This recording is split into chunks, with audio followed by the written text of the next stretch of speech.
Chapter 2. So the creation of the heavens and the earth and everything in them was completed. On the seventh day, having finished his task, God rested from all his work. And God blessed the seventh day and declared it holy, because it was the day when he rested from his work of creation.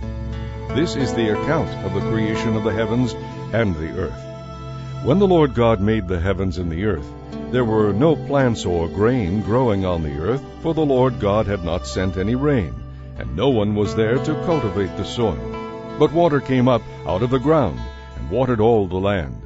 And the Lord God formed a man's body from the dust of the ground, and breathed into it the breath of life, and the man became a living person. Then the Lord God planted a garden in Eden in the east, and there he placed the man he had created. And the Lord God planted all sorts of trees in the garden, beautiful trees that produced delicious fruit. At the center of the garden he placed the tree of life, and the tree of the knowledge of good and evil. A river flowed from the land of Eden, watering the garden, and then dividing into 4 branches. One of these branches is the Pishon, which flows around the entire land of Havilah, where gold is found. The gold of that land is exceptionally pure. Aromatic resin and onyx stone are also found there. The second branch is the Gihon, which flows around the entire land of Cush.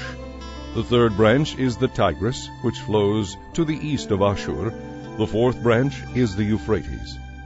The Lord God placed the man in the Garden of Eden to tend and care for it. But the Lord God gave him this warning: You may freely eat any fruit in the garden, except fruit from the tree of the knowledge of good and evil.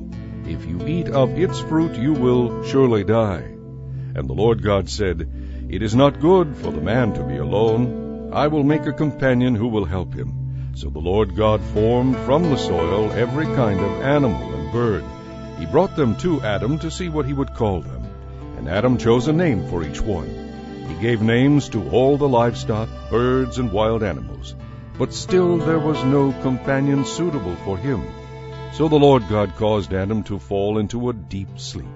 He took one of Adam's ribs and closed up the place from which he had taken it. Then the Lord God made a woman from the rib and brought her to Adam. At last, Adam exclaimed, she is part of my own flesh and bone. She will be called woman because she was taken out of a man.